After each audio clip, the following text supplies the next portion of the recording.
Salut les coxipotes, bienvenue dans cette nouvelle vidéo. Alors je vous avais laissé sur le spot de la Coxy-Rencontre numéro 1 dans la vidéo de mardi. Donc là ce sera un petit peu la suite. On reprend au niveau d'une magnifique petite balade nature avec mon loulou qui s'improvise de Yamakasi comme d'habitude. On a fait un petit peu d'urbex si je puis dire.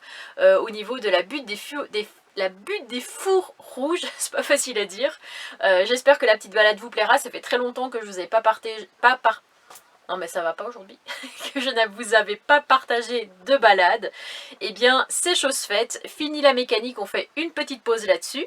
Dimanche je vous avais sorti exceptionnellement une vidéo, c'est la vidéo de la Coxitrice Rencontre qui a eu lieu comme vous le savez le week-end du 10 et du 11. Je vous partage voilà cette bulle d'amour, toutes ces belles personnes qu'on a pu rencontrer, on en garde franchement un souvenir mais magnifique, émouvant. À tel point que vous le verrez en fin de vidéo, j'ai décidé de lâcher les vannes, voilà, j'ai craqué littéralement, j'ai fini en pleurs. Mais c'est vraiment des larmes de joie et je me dis que des belles personnes existent encore sur Terre, c'est beau. Franchement c'est beau. Donc j'espère que vous avez vu cette vidéo, si tel n'est pas le cas, et bien je vous invite à le faire. Et puis, à la fin de cette vidéo-ci, eh bien, ce sera la vérification du véhicule. Donc, je vais regarder un petit peu les niveaux, tout ça, au niveau du sointement aussi. Parce que, comme vous le savez, le joint de culasse fuit pas mal. Idriss avait déjà vu ça, ça s'est confirmé avec le garage quand on l'a ramené. Donc, comme il y a pas mal de routes à faire de chez mon loulou jusque chez Christelle et David, chez qui on va faire 5 jours de travaux. Donc, prévoyez que les prochaines vidéos ce sera certainement des travaux, sauf la prochaine où on fêtera l'anniversaire de mon loulou chez le cornichon masqué. Donc soyez au rendez-vous parce que je pense qu'on va encore bien rigoler, mais sinon par la suite effectivement ce sera pas mal de bricolage, de mécanique en tout genre. Donc comme d'habitude on n'oublie pas le petit pouce bleu, forcément ça prend 2 secondes, c'est super rapide et super efficace, le commentaire qui fait super plaisir, que je prends le temps de les lire les uns après les autres, d'y répondre, de mettre un petit like lorsque je les ai lus. Et je vous remercie vraiment pour toute la gentillesse, toute la bienveillance incroyable. Et puis pour les autres, attention, l'exercice quotidien, on inspire la joie et on expire la haine. Bonne vidéo, salut salut.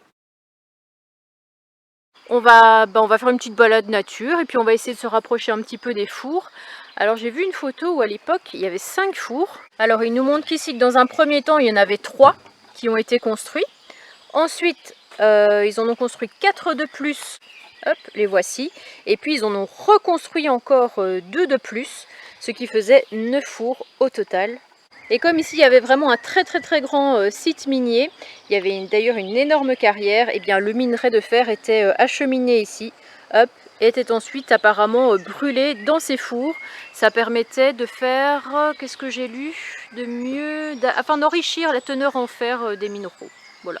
Et pour ceux qui se souviennent aussi, c'était ici qu'on avait organisé la chasse au trésor. Et il y avait la chemise de Dan qui était à gagner, la chemise citron.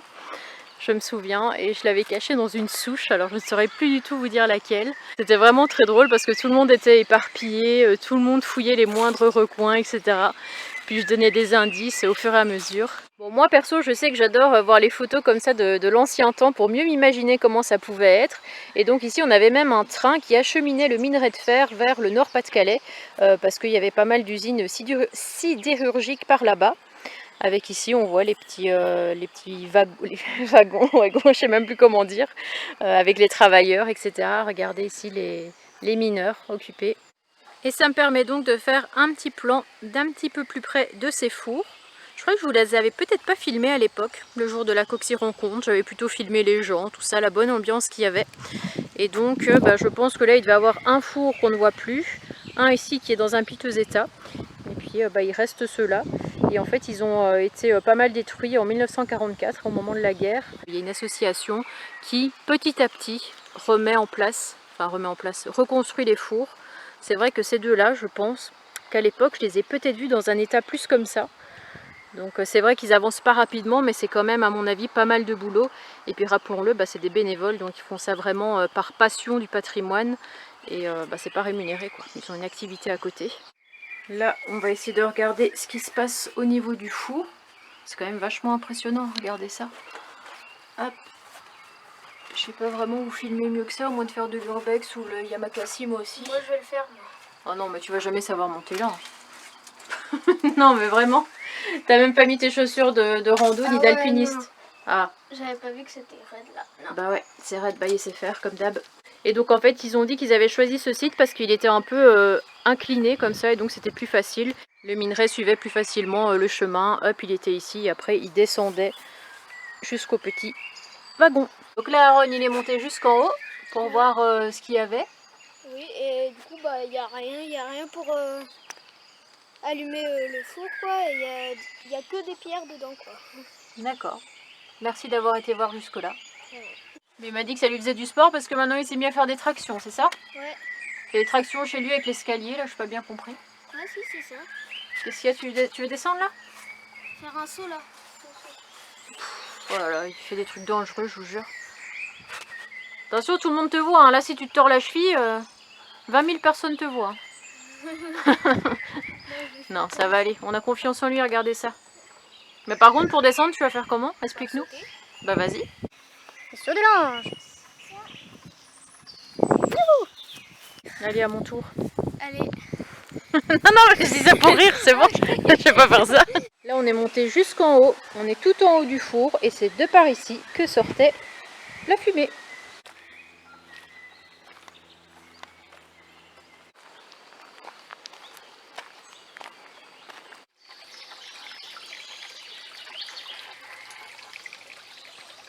Alors on pensait rentrer tout de suite et finalement on est parti à travers les bois et là je vous montre ce qu'ils appellent les nouveaux fours. Parce que comme je vous l'ai dit, au niveau de la Deuxième Guerre mondiale en 1944, les autres fours de la Butte Rouge ont été détruits en grande partie. Donc ils ont décidé de construire ces nouveaux fours. Par contre ils sont situés au niveau d'un terrain privé, donc on ne va pas pouvoir aller plus près. Je crois qu'à l'époque j'avais déjà essayé d'y accéder, mais c'est pas mal de brousse, pas mal de pampas. Donc on va éviter de se ramasser des morsures de serpents ou des choses un peu dangereuses comme ça. Je vais quand même aller voir parce que je me rappelle qu'il y avait un petit panneau. Et donc pour finir la visite et terminer sur une petite info historique, en gros ici ces fours servaient à diminuer en fait le coût de transport, parce qu'il faut savoir qu'au départ par exemple 600 tonnes de minerai cru donnaient à peu près 480 tonnes de minerai calciné. Ça leur donnait une plus grande teneur en fer par contre, mais ça pesait moins lourd, donc forcément ça diminuait le coût de transport. Voilà, vous savez tout. En tout cas, ce qui est sûr, c'est qu'on est passé par plein de chemins où il y aurait moyen de se poser en camping-car, comme ici par exemple.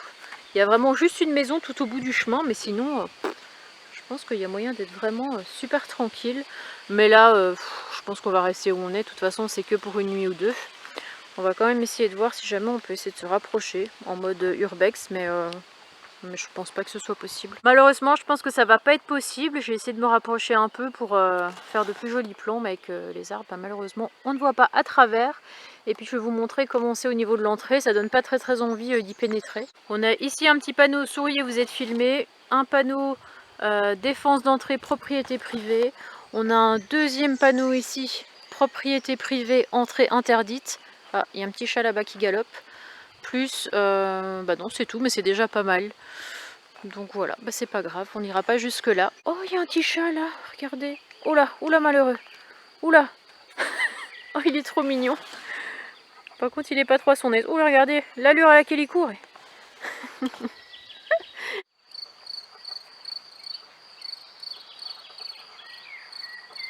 Là, j'ai eu une espèce de mini crise cardiaque parce que je croyais que c'était les poils de Nani. Je me suis dit, comment est-ce possible de perdre une touffe de poils comme ça? Mais j'ai vite été rassurée en me rendant compte que c'était finalement un petit pompon et que mon chacha était ici.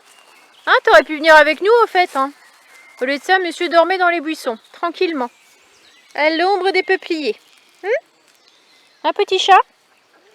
Depuis que Nani se balade avec nous, il a perdu un petit peu de poids, ça c'est bien. Parce que tu faisais pas grand chose cet hiver, hein. T'étais beaucoup enfermé à l'intérieur, mais pas très actif.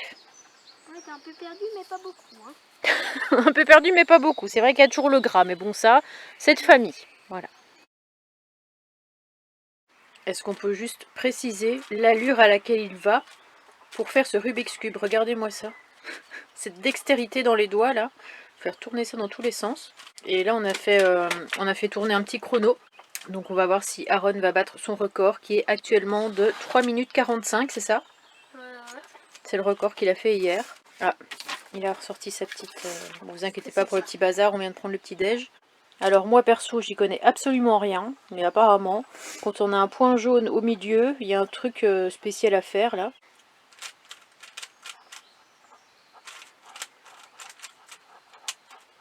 Eh bien les amis, Aaron vient de clôturer, peux-tu nous montrer Voilà, c'est parfait. Et il a battu son record, regardez, 3 minutes 36. Bah ouais. C'est à noter sur le papier ça d'ailleurs, je sais pas où est le papier. Sinon les amis, pas grand chose ce matin. Franchement, on a super bien choisi notre spot parce qu'il n'y a eu personne. Là il est... Je sais pas quelle heure est-ce qu'il est, mais en tout cas de toute la matinée, on n'a pas vu un seul pèlerin ici. Pourtant c'est un long week-end, donc les gens sont sortis, sachant qu'il y a quand même des vides-greniers, tout ça ici aux alentours. Mais non. Personne, à tes souhaits, ne veut venir voir les fours. Aaron le rocker, je chante toujours de bon cœur. Je chantais dans les boîtes et on m'a jeté des tomates. Parfois je suis un peu perdu et là j'en ai plein le blouson noir. Quand je marche dans la rue et que je reprends ma guitare, je me dis que rien n'est foutu et que la René l'espoir. À propos, c'est qui René l'espoir? La petite blague du cornichon masqué. Ouais. Voilà, en fait, à la base, c'est censé être un truc de rock. On a quand même l'impression qu'Aaron fait un peu de rap, plutôt. Ouais. Mais bon, je suis Aaron le rocker. Et donc, il va lui mettre une perruque avec certainement un déguisement, j'en sais rien. Il a dit qu'il nous prévoyait plein de surprises. Le connaissant, on peut s'attendre à absolument tout et n'importe quoi. Ouais. Et donc, on va le voir mercredi. Oui. Comme on a dit, je vais te chercher mercredi à l'école. Et puis, direction chez le cornichon pour le gâteau, les cadeaux. Aussi, il y a des cadeaux à récupérer parce que Idriss a envoyé le cadeau chez Didier. Christelle aussi a des cadeaux pour toi. Et le cornichon aussi des cadeaux pour toi. Donc là, t'es bien gâté en tout cas. Ouais. Hein. Bon, bah moi qui m'apprêtais à aller ramasser le vomit nani, nous avons une grande annonce à vous faire. Aaron a battu son record. Regardez-moi ça. 1 minute en moins. 2 minutes 34 mon gars. Franchement, là t'es balèze. Merci. Là je vais commencer à t'appeler monsieur. Merci. Pour fêter sa victoire, il sort le jeu qu'Idriss lui a offert l'année dernière. Oui. C'était pour ton anniversaire? Non, c'était pour Noël. Pour Noël. Qui s'appelle Rush Hour. Et en fait, c'est aussi un truc un peu de logique où on va vous montrer. Je sais pas si vous connaissez, mais en gros, il y a un petit plateau comme celui-ci. Il y a dans cette petite pochette des voitures oui. Qui va placer sur son petit support.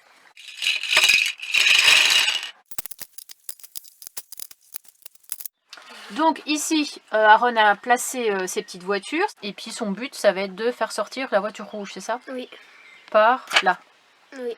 Donc bah, vas-y, on va essayer de regarder. Ça peut être intéressant quand même de partager ce genre de petits jeux. Dans le sens où il y a peut-être des gens qui n'ont pas d'idées cadeaux pour les fêtes, tout ça, pour les enfants, les petits-enfants. Ou même pour eux, parce que c'est à partir de 8 ans.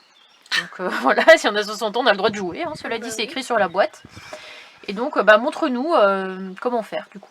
Ça commence à devenir bon, on dirait. Hop, il met la voiture comme ça. Non, pas encore. Ça. Comme ça, et voilà.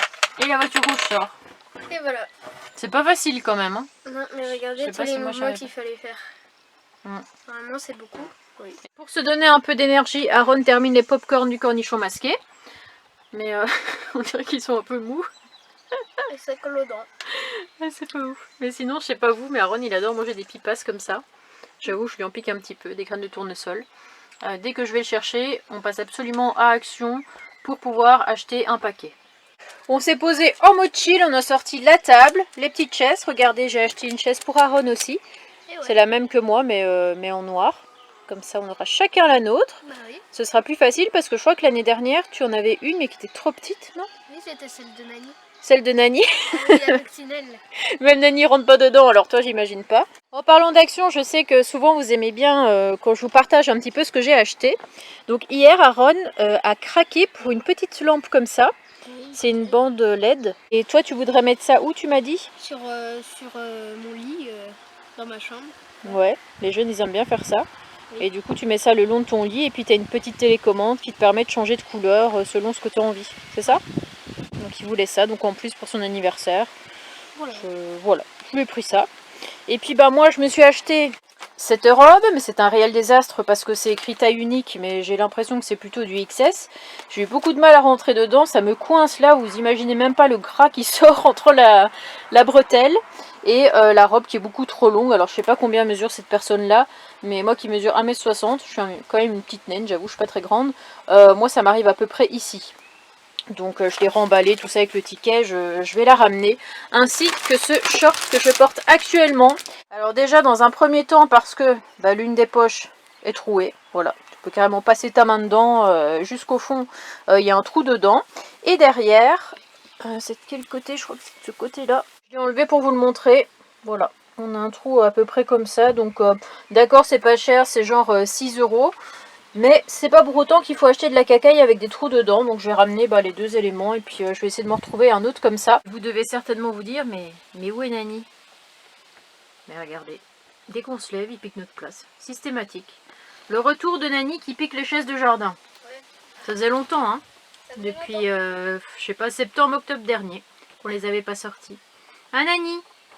Hein que c'est vrai, tu voles les chaises? Et c'est toujours toi le plus gêné quand on voit ton regard, hein. Pas très aimable tout ça. Alors petite transition, après avoir ramené mon loulou, je suis revenue sur un spot où j'aimais bien venir avant. Par contre, ça fait très longtemps à mon avis qu'ils n'ont pas coupé, pas coupé les herbes. Alors c'est un ancien stade de foot, je vous l'avais déjà montré une ou deux fois. Et c'est vrai que les fois d'avant, ils avaient coupé un peu l'herbe, alors que là, je suis plutôt au mode camouflage. Voilà, je suis cachée, on me voit à peine. Là j'ai mon PC qui charge, c'est ça le bruit que vous entendez. Oh, c'est quoi ce truc? Mouche qui sont rentrés à l'intérieur. Là je vais vérifier vite fait le niveau d'huile pour voir où ça en est. Comme vous le savez, j'ai encore quelques fuites, non pas urinaires mais au niveau de la distrie. Je vous dis absolument n'importe quoi parce que c'est pas au niveau de la distrie, c'est au niveau du joint de culasse toujours, hein. Bah dis donc, je sais pas si vous les voyez, elles se sont vite installées les petites, hein. Regardez-moi ça, l'étoile d'araignée. C'est qu'on se sent bien dans mon moteur on dirait. Donc grâce à mon mouchoir magique, je vais vérifier l'huile, le liquide de refroidissement et je vais regarder comment ça s'écoule un peu au niveau du joint. Mais comme on peut entrevoir ici, c'est quand même, ouais, c'est pas ouf, hein. On voit qu'il y a quand même pas mal de sointement. Je pense que je saurais pas mieux vous filmer que ça, mais peut-être que vous arrivez à quand même voir ce que je vous montre là sur le côté. Bon, c'est pas terrible, c'est pas évident. Mais par contre, ce qui me fait un petit peu flipper, c'est que plus le temps passe, plus j'ai du mal en côte en fait. Ouais, des fois même des petites pentes, je galère quoi. Je suis en troisième, puis j'essaye de mettre en quatrième parce que le moteur se lance, puis je suis obligée de me remettre en troisième. C'est une catastrophe, donc je ne sais pas si c'est à cause du joint de culasse. Est-ce que ça peut en être la cause? Est-ce que ça peut être à cause du filtre à gasoil qui n'a pas été changé depuis longtemps? Je sais pas, je crois pas avoir de facture à ce sujet. Donc ça me fait un peu peur, je vous avoue, pour l'avenir. Alors c'est pas facile de m'auto-filmer, alors j'espère que vous arriverez quand même à me voir un petit peu. Donc là, je vais vérifier le niveau d'huile. Après, je suis pas 100% plate non plus. 100% plate. 100% plate. Je suis pas 100% à plat non plus. Mais ça permettra déjà d'avoir une petite idée. Pourquoi il veut pas s'enfoncer lui? Annabella Mécano, attention, on n'hésite pas à se salir les mains pour vérifier les niveaux. Il ne veut pas s'enfoncer lui, c'est quoi ce beans?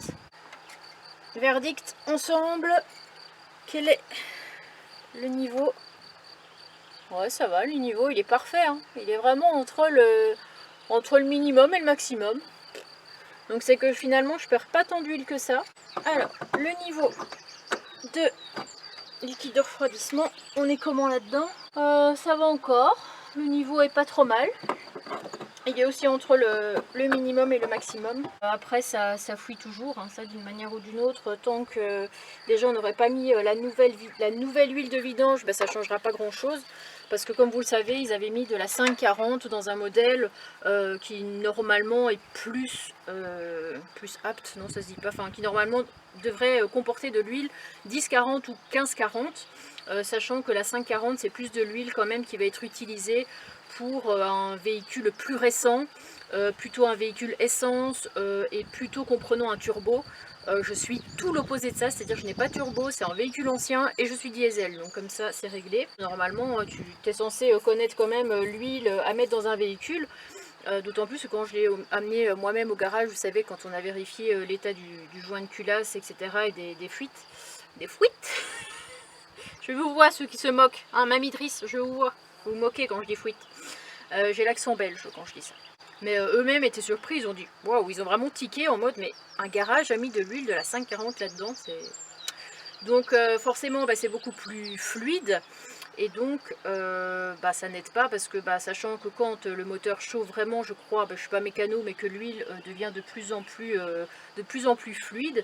Et donc une fois qu'on aura mis de l'huile plus épaisse, eh bien à mon avis il y aura quand même moins de fuite, moins de sointement au niveau de ce joint de culasse. En tout cas je continue à surveiller si le moteur chauffe, etc., s'il y a des changements. Mais comme je vous dis, à part quand je suis dans les côtes et où ça monte pas, pour le reste, pour l'instant RAS. Donc on verra bien comment ça évolue. Je vous retiens au courant, mais dans l'état des choses, je récupère Aaron demain. On va fêter l'anniversaire chez le cornichon masqué. J'essayerai de vous filmer un petit peu tout ça. Et après, je vous filmerai quand j'irai chez Christelle et David. Je rejoindrai Idriss là-bas. Et on fera tout ce que je vous ai dit, changement de tous les filtres, on fera une bonne vidange et puis on mettra aussi un stop fuite huile, ce qui aidera aussi en plus. On changera les plaquettes de frein, les disques de frein, le radiateur que j'ai reçu là-bas aussi. Ah non, le radiateur je l'ai reçu chez Didier, mais je le ramènerai là-bas. Et normalement, après ça devrait aller. Normalement.